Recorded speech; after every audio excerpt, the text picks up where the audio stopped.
ചുടലഭദ്രൻ്റെ കളം. നിങ്ങൾ എപ്പോഴെങ്കിലും പാതിരാത്രിയിൽ കാട്ടുവഴിയിലൂടെ യാത്ര ചെയ്തിട്ടുണ്ടോ? മരങ്ങൾക്കിടയിലൂടെ ആരോ നമ്മളെ നോക്കുന്നുണ്ടെന്ന് തോന്നിയിട്ടുണ്ടോ? അത് വെറും തോന്നലല്ല എന്ന് തെളിയിക്കുന്ന ഒരു സംഭവമാണ് ഇത്. രഘു ഒരു ട്രഷർ ഹണ്ടറാണ്. പഴയ തറവാടുകളിലെ രഹസ്യ അറകളും നിധികളും കണ്ടെത്തുകയാണ് അവൻ്റെ വിനോദം. അങ്ങനെയിരിക്കെയാണ് മലബാറിലെ ഒരു ഉൾഗ്രാമത്തിലുള്ള കരിമനയെക്കുറിച്ച് അവൻ അറിയുന്നത്. ആ മനയിലെ അവസാനത്തെ കാരണവർ മരിച്ചതോടെ അത് അനാഥമായി കിടക്കുകയാണ്. അവിടെ കോടികൾ വിലമതിക്കുന്ന ഒരു സ്വർണ്ണ വിഗ്രഹം ഉണ്ടെന്ന് രഘു കേട്ടിട്ടുണ്ട്. തൻ്റെ സഹായിയായ ബാലുവിനെയും കൂട്ടി അവർ അങ്ങോട്ട് തിരിച്ചു. സന്ധ്യ മയങ്ങിയ നേരത്താണ് അവർ അവിടെ എത്തിയത്. മനയ്ക്ക് ചുറ്റും ഭീകരമായ മരങ്ങൾ, ആകാശം കാണാൻ പോലും പറ്റാത്ത വിധം കാട് മൂടിക്കിടക്കുന്നു.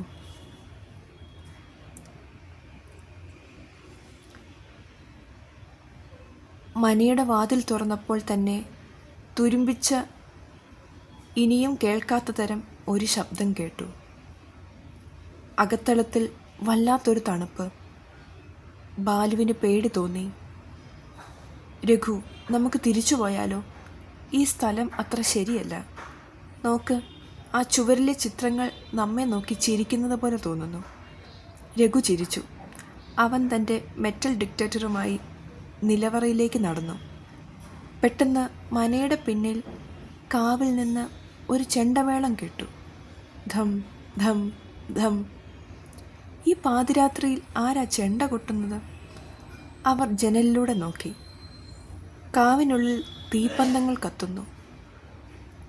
ആരോ തെയ്യം കൊട്ടിയാടുന്നത് പോലെ നിഴലുകൾ ചുവരുകളിൽ ആടുന്നു. പക്ഷെ അവിടെ മനുഷ്യരാരും ഉണ്ടായിരുന്നില്ല.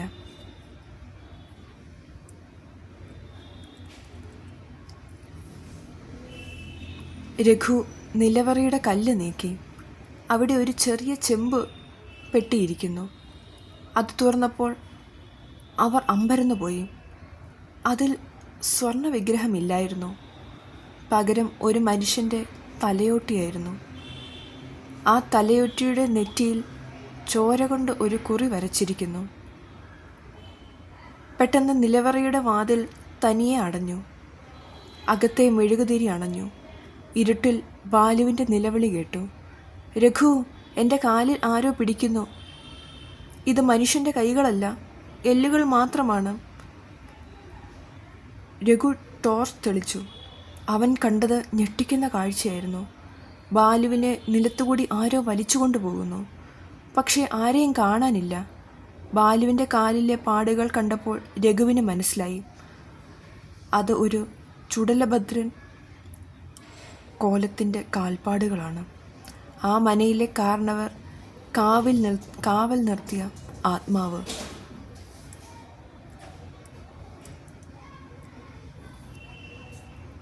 രഘു ബാലുവിനെ രക്ഷിക്കാൻ ശ്രമിച്ചു.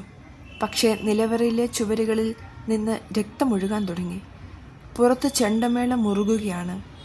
പെട്ടെന്ന് ഒരു രൂപം അവരുടെ മുന്നിൽ തെളിഞ്ഞു.